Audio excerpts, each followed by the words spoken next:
आदि चलें। अब 2022 था, नौकरी वोकरी तो थी नहीं मेरे पास, नौकरी से इन्होंने निकाल दिया था मुझे, तो मैं चला गया उनके साथ ये देखने के लिए कि फ्लड आया हुआ है, जाके देखते हैं। वहाँ मैंने 2 दिन गुजारे उन लोगों के साथ, मैंने काम किया, मैं वापस आया। तो जब आप ऐसे इलाके में जाते हैं ना, लोगों की हालत देखते हैं, तो वापस आके आपको नींद भी नहीं आती। तो मैं अजीब डिप्रेशन में चला गया। मैंने फिर और दोस्तों से पैसे इकट्ठे किए, भाई से पूछा, रिश्तेदारों से पूछा जो मेरे पास थे, फिर इकट्ठे किए, मैं फिर चला गया। फिर 2-3 दिन काम किया, पैसे खत्म हो गए, फिर वापस आ गया। तो अब मैं आके, मेरा एक कजन है, उससे मैं मशवरा कर रहा था कि वो वाला प्लॉट बेचते हैं, मेरे पास एक प्लॉट था एक्स्ट्रा, तो फिर चलते हैं दोबारा फ्लड एरियाज में। तो वो जो मेरे दोस्त काम करते थे, उन्होंने मुझे कहा कि इमरान साहब आप हमारे साथ मिलकर रिलीफ का काम करें और लोगों को इन्वॉल्व करें। मैंने कहा मैं कैसे कर सकता हूं? तो मुझे उन्होंने आइडिया दिया कि हमें चाहिए, हम लोगों से कहें कि वो हमारे जरिए से हमारे साथ मिलकर मदद करें और एक सब मिलकर एक कैंपेन चलाएं, ज्यादा लोगों को इकट्ठा करें। मैंने उन्हें किया पहले साफ इनकार, मुझे ये कॉन्फिडेंस ही नहीं था कि मेरे साथ कोई चलेगा। मुझे लगा कि इतने सारे लोग हैं चैरिटी का काम करने वाले या भाग दौड़ करने वाले, तो उनमें मेरा तो ये काम भी नहीं है, तो अपने तौर पे मैं जो कर पाऊं अपने दोस्तों के साथ मिलके उतना काफी है। उन्होंने मेरे से पूछे बगैर कजाफी स्टेडियम लाहौर में एक कैंप लगा दिया। यहां पे उसकी एक वो वीडियो नजर भी आई थी शायद, और मैंने फोन बंद कर दिया अपना। मुझे पता चल गया ये मुझे बुलाएंगे और वहां पे मैं अकेला बैठा रहूंगा और कोई भी नहीं आएगा, और ये मुझे जबरदस्ती वहां ले जाके बिठा देंगे।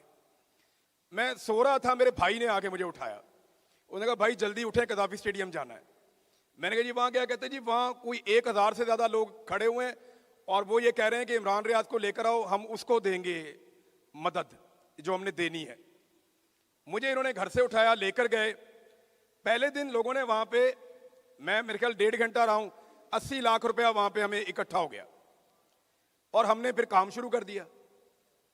फिर लोग हमें बुलाते थे मुख्तलिफ शहरों में, वो कैंप लगता था, हम जाते थे, लोग डोनेशन देते थे। हमने लोगों से बहुत दरखास्त की कि आप हमें सिर्फ इमदादी सामान दें, हमें पैसे ना दें, आप, हमारा कोई अकाउंट नहीं है, हम संभाल नहीं पाएंगे, आप हमें सिर्फ इमदादी सामान दें।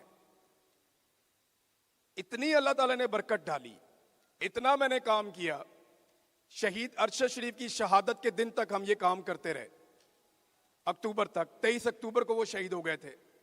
उसके बाद फिर मुझे ट्रैवल करने की इजाजत नहीं मिल रही थी, ना घर से ना गवर्नमेंट से, कोई मुझे छोड़ नहीं रहा था। सब लोग रोक रहे थे कि आपने बाहर नहीं जाना, इन्होंने एक जर्नलिस्ट को कत्ल किया है, ये आपको मार देंगे। उसके बाद मुझे निकलने नहीं दिया ज्यादा।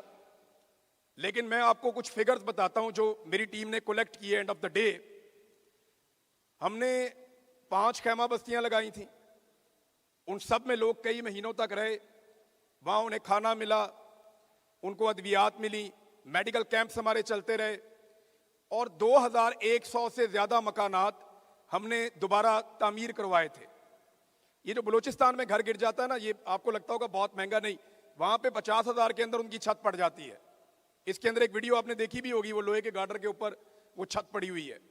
उनको सिर्फ छतों की जरूरत थी, वो घर अपना खुद ही बनाते हैं। तो हमने उन लोगों के साथ मिलकर वहां पे 2000 से ज्यादा घर बनाए थे। मुझे इस बात पे बड़ा फख्र था।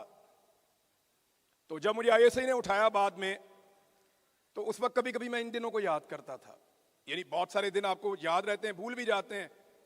तो जब कभी मुझे महसूस होता था उस अंधेरे में कि बाहर बारिश हो रही है, तो मुझे वो फ्लड याद आता था, और फिर मैं इन दिनों को याद करता था। ये दिन याद करके मेरा टाइम बहुत अच्छा गुजरता था।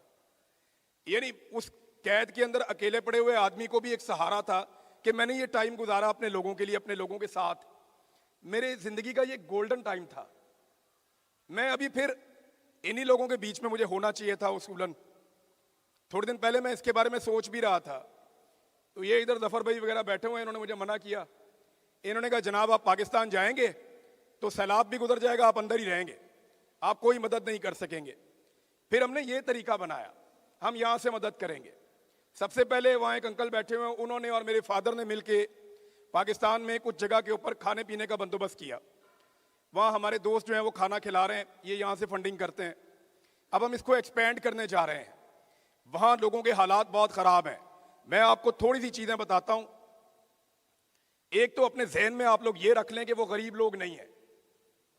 ये जितने लोग आप डूबते हुए देख रहे हैं ना, ये गरीब लोग नहीं है। ये हो सकता है हमसे ज्यादा खुशहाल भी हो, हमसे ज्यादा अच्छी जिंदगी भी गुजार रहे हो, अपने अपने घरों में हैं, जिम्मेदार टाइप के लोग हैं। 80 एकड़ जमीन है एक फैमिली की और वो सड़क पे बैठी हुई थी। उनके दाने भी बह गए, जानवर भी बह गए, घर का सामान भी बह गया, और वो कह रहे थे हमें कोई खाना शाना खिलाए और हमारे यहां से जाने का बंदोबस्त करे, हम अपने रिश्तेदारों के घर जाना चाहते हैं। कुछ बचा ही नहीं उनके पास, सड़क पे बैठे हुए हैं। बहुत सारे लोग ऐसे ही हैं। ये सफेद पोश लोग हैं, ये सारे लोग जो हैं ये बांटने वाले लोग हैं, ये देने वाला हाथ है, लेकिन आज मुसीबत में है। और हम हर दफा ये कह के टाल देते हैं कि अल्लाह की तरफ से एक आजमाइश है। ये एक्चुअली हमारी मिसमैनेजमेंट है। 1 महीना पहले से खबरदार किया हुआ था सारे महकमों ने कि सैलाब आ रहा है, टके का काम नहीं किया गवर्नमेंट ने, कोई काम नहीं किया। और अब भी सारे टिकटॉक बना रहे हैं और कोई काम नहीं कर रहे। वो बोलते हैं हम काम करेंगे, किसी और को करने भी नहीं देंगे। किसी के बाप का मुल्क थोड़ी है नहीं करने देंगे। मेरे लोग हैं, आपके लोग हैं, हमें कौन रोकेगा काम करने से? कोई नहीं रोक सकता। हम मिल बांट के खाएंगे। अगर हम रोटी खा सकते हैं तो हमारे बहन भाई भूखे नहीं रह सकते। हमारी ये जिम्मेदारी है और हमें ये पूरी करनी है। आज तक मैंने कोई आदमी नहीं देखा जो किसी को खाना खिलाने से गरीब हो गया हो। मैंने कोई आदमी नहीं देखा जो किसी की मदद करने से गरीब हो गया हो या उसके वसाइल में, उसके मालो दौलत में कमी हो गई हो। मैंने ये बढ़ते हुए ही देखा है हमेशा। हम मदद करेंगे। अभी यहां पे एक अंकल मेरे पास आ गए, वहां पे ये टिश्यू पेपर के ऊपर लिख कर दिया है, लिखा हुआ है कि जी एक बात वो कह रहे हैं जी आप क्लियर करेंगे, मुझे उम्मीद है आपसे कि ये जो डिस्ट्रीब्यूशन होगी ये मरियम नवाज की फोटो के बगैर होगी। ठीक है जी, आपको यकीन दिलाते हैं कि ये डिस्ट्रीब्यूशन होगी भी, लोग खाना भी खाएंगे, लोगों के जानवरों को चारा भी मिलेगा, हम लोगों का ख्याल भी रखेंगे, उन तक अद्वियात भी पहुंचाएंगे। पाकिस्तान में अल्हम्दुलिल्लाह सैकड़ों लड़के लड़कियां जो हमारे साथ काम करते हैं, जिन्होंने 2022 में काम किया, वो सारे एक्टिवेट हैं। और बहुत सारे लोग हैं जो हमारे साथ जुड़े हैं और मजीद लोग जुड़ेंगे।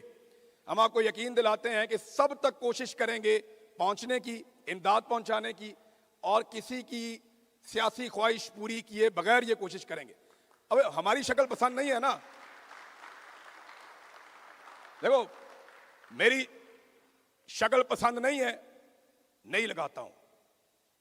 अरशद शरीफ के चेहरे से डर लगता है, नहीं लगाता हूं। वो साबिर शाकिर बैठे हुए हैं, आपको नहीं पसंद, इनका भी चेहरा नहीं लगाता हूं।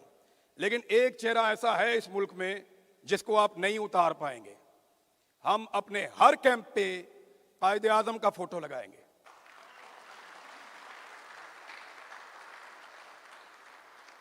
उतारो, हम हाथ तोड़ेंगे तुम्हारा।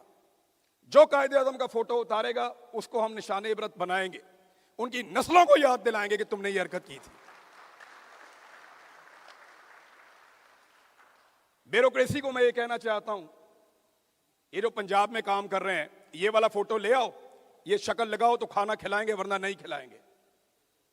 मैं उन्हें कहना चाहता हूं कि आप पाकिस्तान के मुलाजिम हैं, आपको हम तनख्वाह देते हैं, हमारे पैसों पे तुम लोग तनख्वाह लेकर काम करते हो। मैं यहां कुछ सख्त बोलना नहीं चाह रहा क्योंकि हम बड़े नेक मकसद के लिए इकट्ठे हुए हैं। जब मैं ऐसे लोगों से बात करूं तो मेरी ब्रेकें नहीं लगती, मादरत के साथ, लेकिन मैं कोशिश करूंगा। मेरे दोस्तों ने मुझे समझाया कि थोड़ा आराम से बात करना, लेकिन मैं इनको सिर्फ ये समझाना चाहता हूं कि कायदे आजम की फोटो के ऊपर तुम में से जो 2 नंबरी करेगा, डीसी से लेकर एसी तक और वहां के डीपीओ से लेके नीचे एसएचओ तक, हम ना उसको भूलेंगे ना किसी को भूलने देंगे। फोटो कायदे आजम का लगेगा और उसके साथ हम लोगों की मदद करेंगे क्योंकि वो बानिया पाकिस्तान है, हम सब के लिए मोहतरम है। आप सबके दफातर में भी उसकी फोटो लगी हुई है और किसी को इस बात की हम इजाजत नहीं देंगे। मेरी आप सबसे गुजारिश है, मैं इसमें जो कर पाऊंगा मैं करूंगा, जो मेरी फैमिली कर पाएगी वो करेगी। मैं अपने दोस्तों से भी बोलूंगा, आप सबसे भी मेरी यही गुजारिश है कि आप मदद करें। जी 2 लोग हैं यहां पे हमारे पास, एक रिजवान साहब हैं। रिजवान साहब किधर हैं? रिजवान साहब, रिजवान अली, वेरी इजी। रिजवान अली साहब, इतनी लंबी नमाज किधर गए? इधर आ जाएं। ये जी रिजवान अली साहब हैं और एक हमारे डॉक्टर साहब हैं। तो डॉक्टर साहब आप भी आ जाएं। यहां काफी लोगों ने हमारे साथ राब्ता किया था। ये नौजवान बड़े लंबे अरसे से काम कर रहे हैं। इन्होंने गजा में काम किया, शाम में काम किया, इन्होंने बांग्लादेश में काम किया, इंडिया में काम किया और पाकिस्तान में तो बहुत काम किया। मैंने इन लोगों में देखा, इनमें दर्द है लोगों का, ये तकलीफ महसूस करते हैं। मैंने इनसे 2 ही सवाल किए थे। मैं उम्मीद करता हूं कि ये हमारी सबकी उम्मीदों पे पूरा उतरेंगे, क्योंकि मेरी तो कोई एनजीओ है नहीं, ये लोग फंड कलेक्ट कर सकते हैं। मैंने इनसे 2 सवाल किए थे। नंबर 1, एक पैनी मुतासरीन तक पहुंचेगी। वहां पे हमारे लोग मौजूद हैं, वो इनके साथ पूरी हेल्प करेंगे, हर चीज करेंगे, हर जगह पहुंचेंगे। पाकिस्तान में पूरा मैकेनिज्म है। तो इन्होंने मुझे यकीन दिलाया कि एक पैनी मुतासरीन तक जाएगी।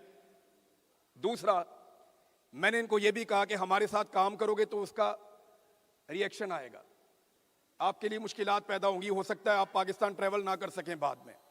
तो इन्होंने कहा जी इससे हमें कोई फर्क नहीं पड़ता, हम चैलेंजेस के लिए तैयार हैं। तो ये 2 बातें मैंने इनको पहले बता दी थी। मैं उम्मीद करता हूं कि अल्लाह करेगा कि हम पाकिस्तानियों के आंसू पहुंच सकेंगे, उनकी तकलीफ दूर कर सकेंगे। वो खुददार लोग हैं, सफेद पोश लोग हैं, मांगने वाले नहीं हैं, मांगने वाले नहीं हैं। मुझे कई दफा खाना खिलाया सैलाब मुतासरीन ने अपने घरों में, टूटे हुए घरों में खाना खिलाया उन्होंने। स्पेशली जब मैं बलूचिस्तान गया तो उन लोगों ने मेहमान नवाजी की उस वक्त जब वो बहुत बुरी हालत में थे। ये लोग कमजोर लोग नहीं है, मजबूर हैं, बेचारे फंस गए हैं, इनके जानवरों को चारा चाहिए। हमारी इतनी फसल तबाह हो गई है कि ये तारीखी नौइयत का नुकसान है। अल्लाह ताला पाकिस्तान की हिफाजत करे, हम सबका हामियों नासिर हो। मैं आप लोगों के साथ क्वेश्चन आंसर भी करूंगा एंड में, मैं यहीं पे मौजूद हूं, साबिर भाई भी यहीं पे मौजूद हैं। लेकिन अभी मैं होस्ट को वापस दे देता हूं माइक। सर जो आप वो फंडिंग का अमल है वो शुरू करवाएं। Thank you very much.